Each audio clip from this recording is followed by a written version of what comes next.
Do we call it a win streak? I don't know. Is 2 games a win streak? I guess we could call it that. Bengals beat the Houston Texans in Houston and improved to 4-10-1. The Cincinnati Bengals beat Deshaun Watson on his home turf, 37-31. Very entertaining, up and down, back and forth game. A lot to like if you are a Cincinnati Bengals fan. Maybe winning isn't pleasing to you at this point in time. Who knows? I'm Anthony Cosenza with CincyJungle.com and the Orange and Black Insider Bengals podcast. Good to have all of you with us on the postgame show here. Coming at you a little bit after the Bengals beat Houston here. We've now got the late games going on, a couple of interesting ones going on, and we'll get to some scores around the league, but we got to talk about this one first. Look, Bengals first win streak in Zach Taylor's tenure. If you want to call it 2 games in a row a win streak, you can, but first win streak he has ever had as the Bengals head coach in almost 2 full seasons. First road win that he has had as Bengals head coach, and the first one since all the way back early in 2018 when the Bengals came back and beat the Falcons in that exciting game, the A.J. Green sliding catch for the win in that one, all the way back early in 2018. So it's been a long time since the Bengals have had a road win, whether it was with Marvin Lewis or Zach Taylor. But Zach Taylor's first road game, first win streak, and now he has doubled his win total this season with 4, if you want to count the tie, fine, but 4 wins, doubling last year. And now the Bengals close out against the Ravens, and a pretty interesting opportunity presenting itself for the Cincinnati Bengals coming up here as they host their division rivals, who had a I believe they beat the Giants today, so we'll have to double check on that. But they have a good opportunity to maybe play a spoiler role there. All of a sudden, Zach Taylor is got this team moving in a better direction. You can credit the play calling today and him. There was a lot of good play calls that were going on today, especially involving the running backs. And we'll get to some stats. We'll get to some a couple of sound bites and other things going on here.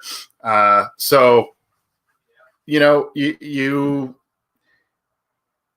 seeing already some comments here in the live chat. I guess the one bad thing about trying to turn a corner too late in the year for the Bengals is, losing some draft status. But it looks, by what I've seen and by what some comments are telling me here, I did look at it before I took the air. Looks like the Bengals are kind of in the 6th position, so they have fallen out of the top 5 currently. With that 4-10-1, that tie really kind of throwing things for a loop. You do have the tiebreaker over Houston now that they beat them. Houston is now 4-11.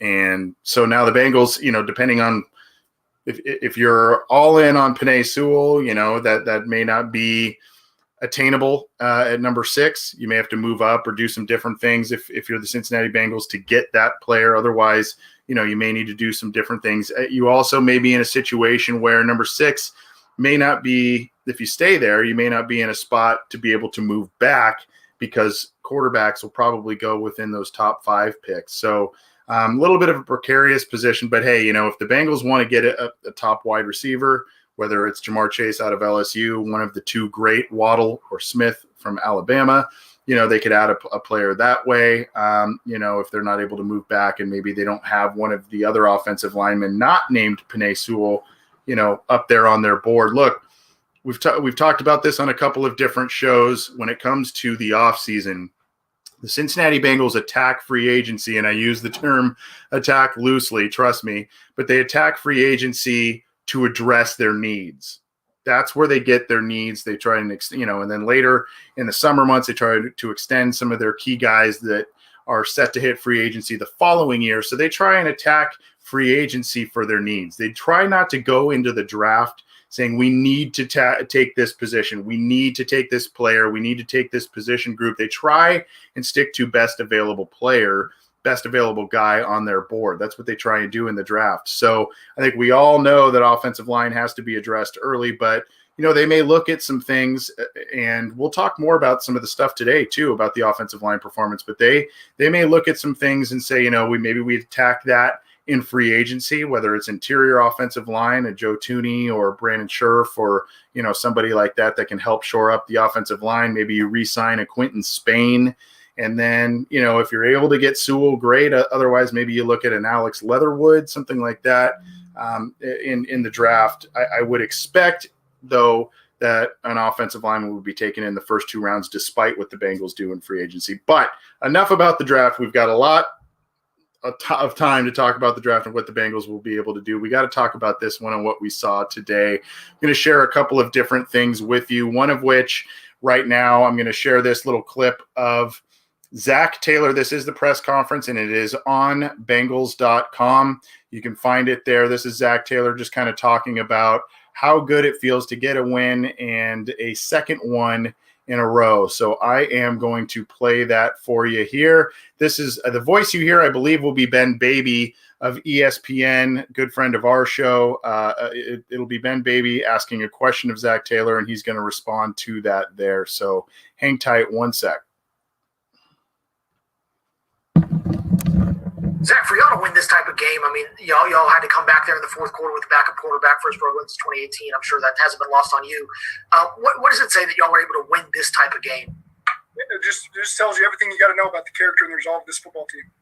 And like I told him, we practiced in 10-degree weather on Christmas Day, to come down and play a game in Houston. And not one guy, I didn't hear one guy complain about it. They all knew that we had to get some work done before we were going to come win this big game. And just couldn't be prouder of the work that they put in here in week 16. We're out of the playoff hunt. It's easy for guys to check out right now, and we haven't had a single player do it. And just proud to coach these guys. Zach, you always. So that's kind of the theme, I guess, of this post-game show. The theme of the Cincinnati Bengals right now, I guess, it's what do you believe, right? What do you believe about this team and its current state? By the way, I don't know if you can see above me. I'm in my nephew's room. There's a couple of Star Wars things hanging up there, so for you Star Wars fans, you can check that out. This isn't my bedroom, I promise. It's my nephew's bedroom. I was watching the game with a couple of family members. At any rate, what do you believe about this team? I think that's kind of the theme as to what we've been seeing these past few weeks. My colleague Matt Minnick, if you follow him on Twitter, which I'm sure a lot of you do, he has talked quite a bit about, look, if you look at Lou Anarumo's defense, these guys haven't quit. There are a lot of guys that are still making plays through the losses, through the personnel losses and injuries. A lot of guys are still making a lot of plays and playing hard. Zach Taylor just mentioned, they had a practice on Christmas Day, short week, a lot of emotion. I thought the Bengals had a good chance. Houston's not a great team. They're not playing all that well. They've had a lot of turmoil, but they still have J.J. Watt. They still have Deshaun Watson. They still have a lot of players on the team, but they're just not having a good season. I thought this was a very winnable game, as I'm sure a lot of us did. But to go down there, short week, a lot of emotion being an effort being exuded on Monday night against Pittsburgh, and to show up and play well in Houston on the road during a holiday week, the whole thing. Right. This had a potential to just kind of be a disastrous type of situation for the Bengals, where they just, didn't rebound well off of that win.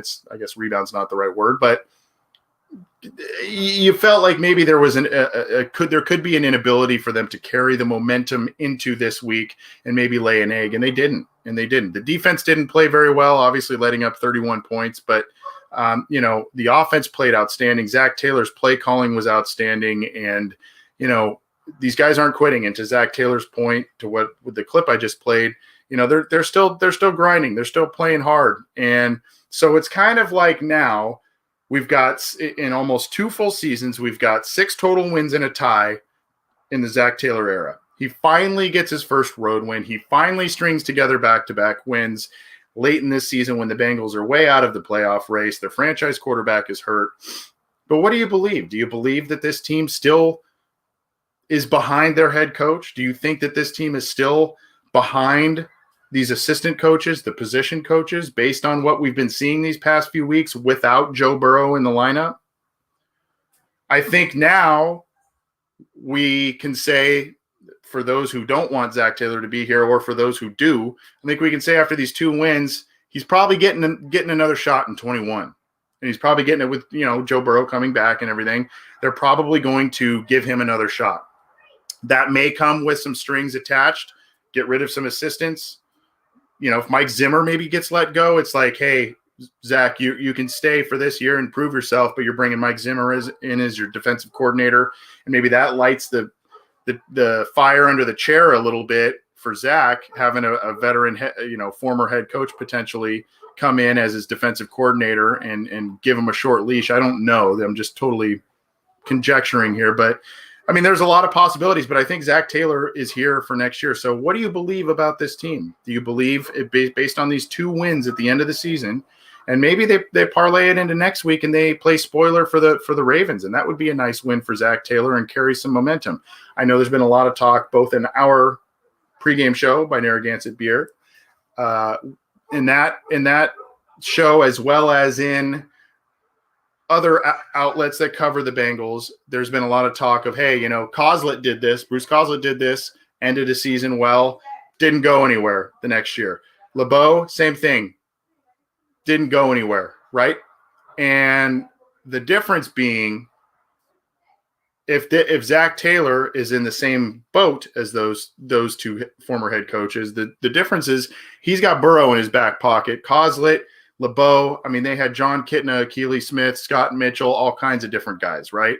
So is that enough for us who have been kind of beaten up on Zach Taylor? Is that enough for all of us that follow, root for, cover the Cincinnati Bengals? Is that enough to start kind of believing that maybe a corner is being turned?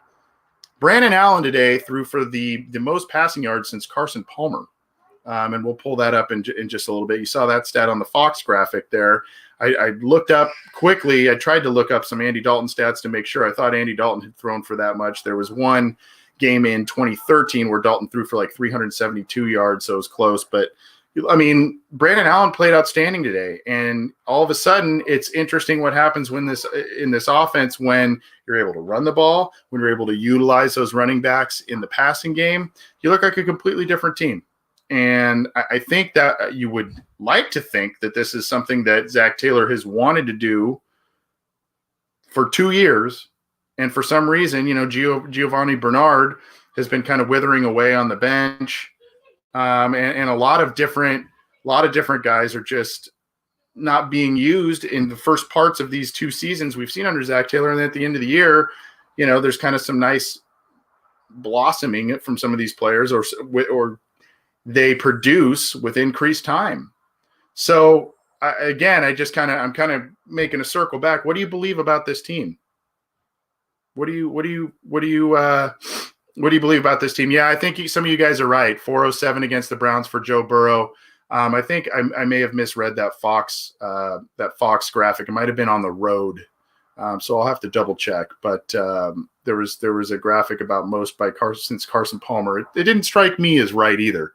It sounded a little weird. It might have been on the road. So I'll have to double check that one. Fact check Fox Sports on that. But at any rate, I mean, still, regardless, Brandon Allen had an outstanding day.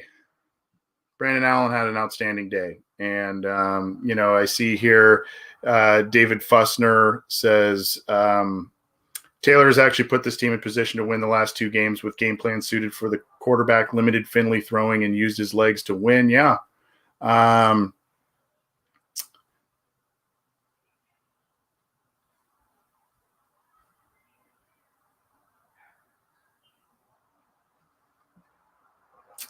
Thank you. Malcolm. Okay. Thank you, Malcolm. No, you read it right. They were just wrong. I didn't think that sounded right, but when Fox put that up, I'm like, there's no way that was the highest passing yard. It may have been something about on the road or something. There had to be some caveat to that because I saw that and I'm like, that does not sound right. So thank you, Malcolm. I knew I wasn't going crazy. Oh, Fox Sports. Come on. Get with it. Look, I mean, yeah.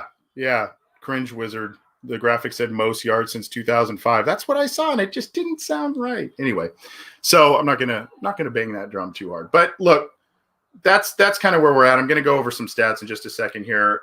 We can be happy about the win and 2 wins back to back. I mean, hey, you beat Pittsburgh in primetime, and you beat Deshaun Watson on his home field. I know Houston isn't who they used to be in from a year or 2 years ago. But when you beat Deshaun Watson on his home field, you got to like that.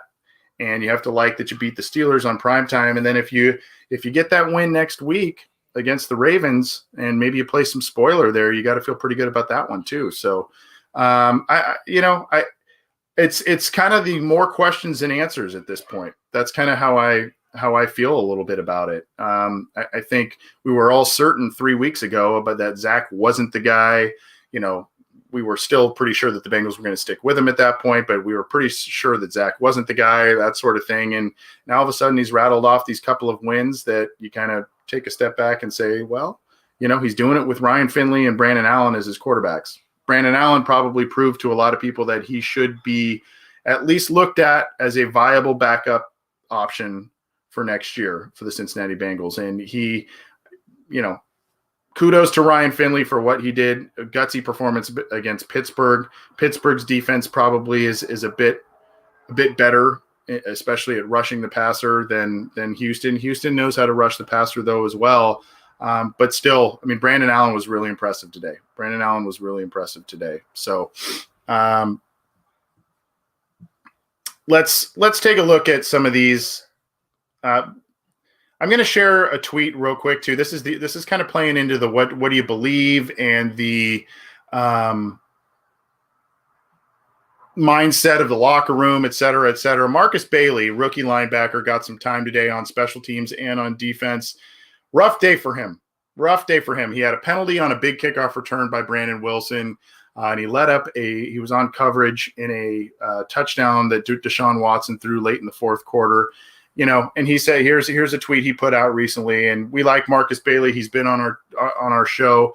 Great guy. I think he's got a real bright future, but you got to like this mindset, even though it's just maybe we're reading too much into a tweet here, but great team win. Need to learn from my mistakes and continue to improve. #Houday. So this is, again, you kind of look at, is that a little bit more of the culture that they're trying to build, and some of the guys that they've been bringing into the building that Zach's been telling us we hadn't been seeing the fruits of those labors, but I don't know.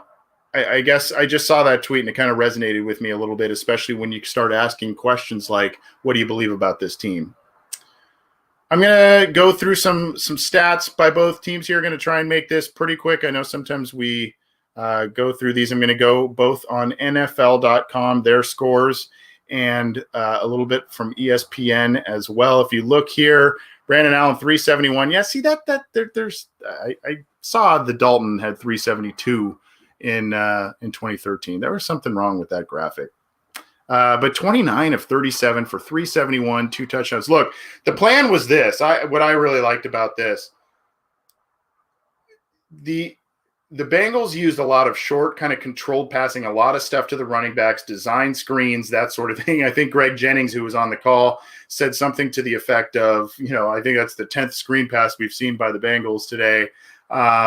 He was exaggerating, obviously, but there was a lot of that stuff. But then it set up his ability to throw some deep balls, some jump balls to T. Higgins, and they took advantage on a couple of occasions. They missed on a couple, but they tried to take advantage of that, and it was kind of a nice play design. It was like, lull the Houston defense to sleep a little bit, try and run the ball, find some balance, but lull them to sleep with kind of short, the predictable stuff to the running backs to try and keep it safe for their backup quarterback. And as the Houston defense maybe gets a little more comfortable with that, you hit them over the top. And Brandon Allen was pretty gutsy with some of those throws there. So 371, 2 touchdowns. Great day from him. Here's the big stuff, guys. Great days from Samaje Perine and Gio Bernard. 29 carries there. 170 yards between the both of them. So you got to really like that. 2 touchdowns by Perine, including the big one at the end there. Almost 7.5 yards per carry by Perine, 4.1 by Gio. So just nice days by both of them. Travion Williams getting into the mix as well with 6 yards. Higgins, big day. I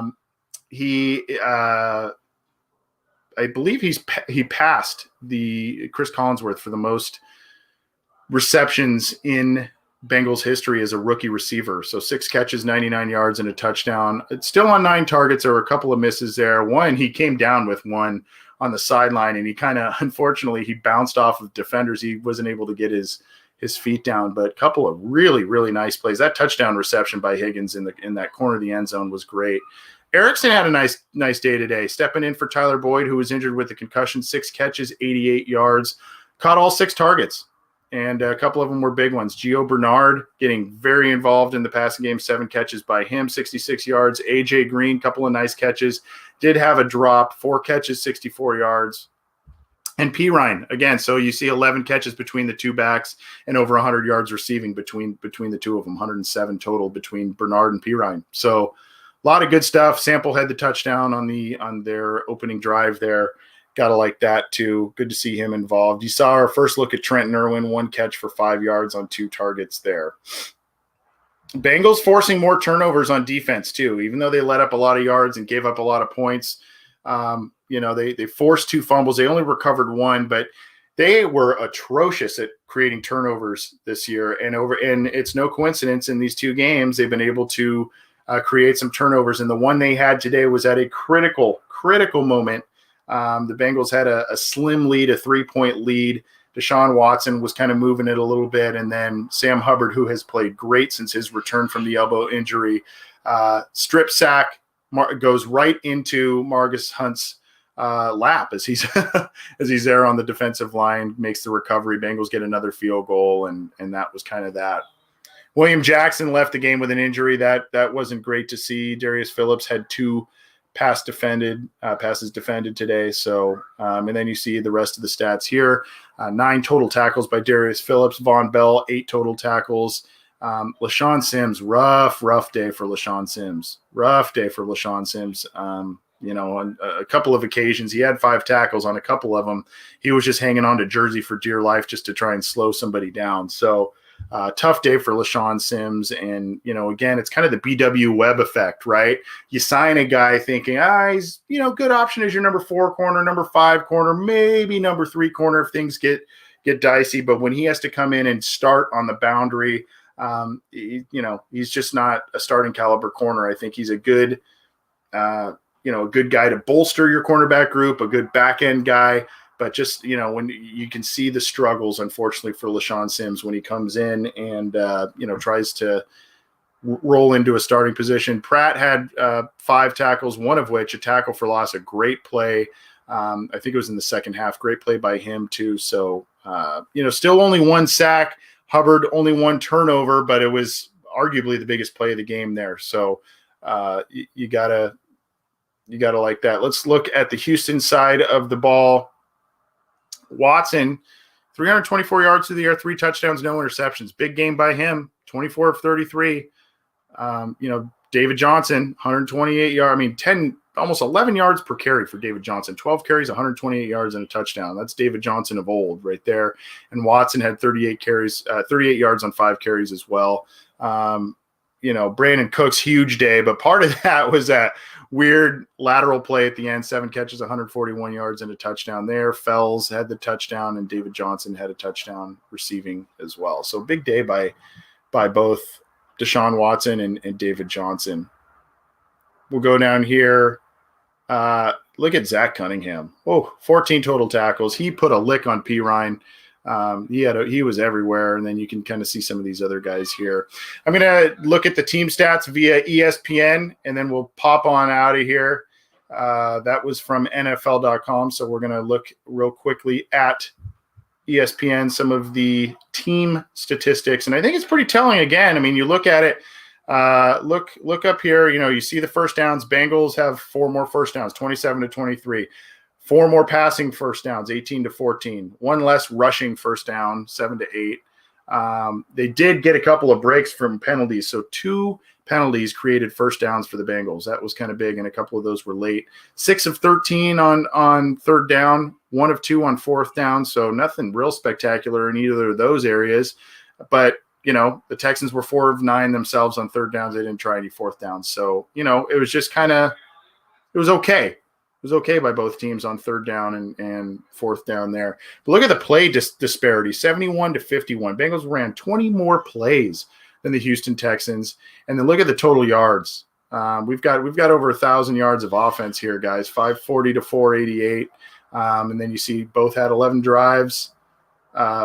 Houston actually had more yards per play by two yards per play, 9.6 to 7.6. And Bengals had more passing yards, 371 to 322.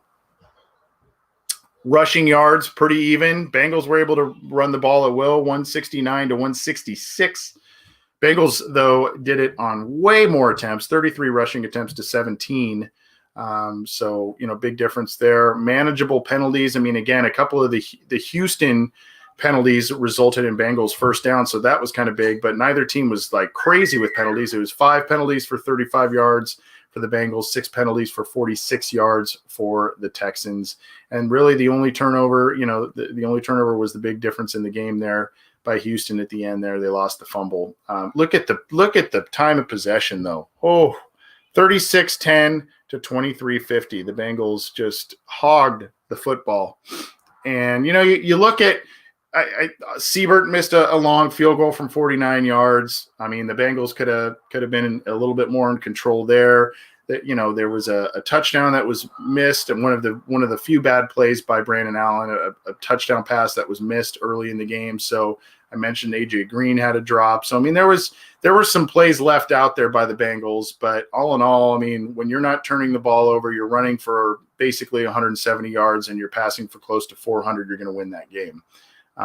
That's just kind of how it is. And of course, you look at the time of possession as well. So, I mean, a lot of things just pointed to a Bengals dominated performance in this one. And, a lot of it on offense. There were some tackling issues on defense, as I mentioned, but overall, you got to kind of, Russ Blackthorn here in YouTube, ball control, baby. And, I think there's a lot of talk about, it's a passing league, and you got to let Burrow throw the ball and all that kind of stuff. And I totally agree with that. You're going to win with your quarterback, but I think you're starting to see why Kansas City drafted Clyde Edwards-Helaire, brought in Le'Veon Bell, basically have a stable of running backs that are able to run and catch. When you have that extra dimension, it helps your quarterback. It brings an outlet to them that, it's hard for a team to defend. And I think then of course, if you're able to run the ball and bring some balance to offense, that takes pressure off your quarterback too. So, I know you want to see Burrow throw the ball over the field, and we saw a lot of that this year. I think maybe just because I'm a little bit of an old school, a little more throwback guy, I would like to see the Bengals balance it out a little bit more, not only just to keep Burrow more upright, limit the hits, etc., keep him healthier, but I just would like to see, it leads to wins when you're able to balance it out on offense. Now there's going to be days where you're not going to be able to run the ball, and your quarterback needs to throw for 400, 500 yards, and you need him to be the stud, a Heisman Trophy winner, number 1 overall pick. You need him. There's going to be games that the Bengals will need that from Joe Burrow. There are other days where Joe Burrow may have an off day. It happens. It happens to Patrick Mahomes. I think they only scored 17 points today against the Atlanta Falcons at home. And so, I mean, the quarterback's going to have off days, and you need these other weapons to step up, particularly in the run game. Quickly, going around the AFC North, interesting day around the AFC North. Let's start with Pittsburgh, they were hosting Indianapolis. Indianapolis had a 24-7 lead over Pittsburgh at one point in the game. Pittsburgh charges back and wins 28-24. So they go to 12-3, stop that 3-game skid. Indianapolis falls to 10-5, and they're kind of clinging to their playoff life here. It's a pretty interesting scrum at the back end of the AFC playoff picture, but Pittsburgh ends up pulling one out, scored 21 unanswered to come back and beat Indianapolis. Again, of course, the Bengals beat the Texans 37-31. The Ravens take care of the Giants in Baltimore 27-13. Bengals take on Baltimore next week in the regular season finale. Baltimore is 10-5. So again, that scrum at the end there makes it real interesting. Pittsburgh, I believe, clinched. Yeah, they clinched the AFC North with that win, by the way, over Indianapolis. So they are your division champs, whereas the Ravens are trying to scramble for a wild card. And then the Browns, who are also scrambling for a wild card, go to New York and just drop one to the Jets, who all of a sudden have won 2 in a row. They're 2-13, 23-16, and this was ugly for a while for Cleveland. Baker Mayfield had a couple of turnovers, and it was just an ugly one. So the Browns lose to the Jets, and they too are 10-5. So they are now trying to scramble for one of those playoff spots in the AFC as well. So interesting situation with the AFC playoff picture. I'm going to get on out of here, guys. But again, I just kind of want to leave you with what do you? It's kind of a rhetorical question, I guess. But what do you make of this? What do you believe about the Cincinnati Bengals? What do you believe about Zach Taylor? What do you believe about the direction of this team? Are you encouraged by these 2 wins? Is this the, what do you call that? The dead cat bounce? I think some people say at the end of a year that's been lost for a while. You don't have your franchise quarterback. Are you still saddened by things? Or are you encouraged by things that you've seen? Are you still wait and see because of what happens, what could happen next week? Burrow's recovery. That's just kind of food for thought, because there are a lot of different logical ways to take what we've been seeing over the past couple of weeks. You got to like the wins. You got to like the response by the team, and you got to like certain guys stepping up in the wake of injury to play well. But, we do have a pretty large sample size of Zach Taylor now.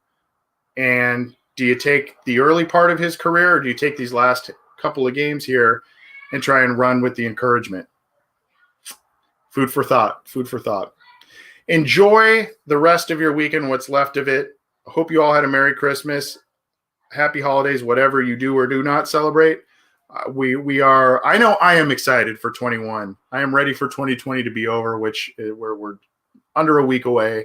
So Happy New Year if we don't see you. We will be back next week with the Monday News Jump tomorrow. We will be back with the Wednesday deep dive analysis show with myself and John Sheeran. We'll have more Chalk Talk episodes from Matt Minnick. Ace and Zim will be bringing you Orange is the New Black on the Cincy Jungle podcast channel. We've got John Sheeran doing his weekly lineman now. That's going to be a new thing on the YouTube channel, so check it out there. And all of your opinions, analysis, updates, news, all that stuff is going to be on cincyjungle.com. But we appreciate all the support you have shown us this year. We've had a lot of different guests. We've had a lot of different shows. We've tried to do a lot of different things on our podcast channel, and our numbers, thanks to you all, speak for themselves. We can't thank you enough for all the support. We appreciate everything that your feedback and all of your interactions in the live chats that you guys bring us. We can't thank you enough. So appreciate it. Enjoy the win. Bengals win 2 in a row, 37-31. They beat Houston in Houston, and the Bengals are on a win streak, baby. 2-game win streak. We'll see you next week.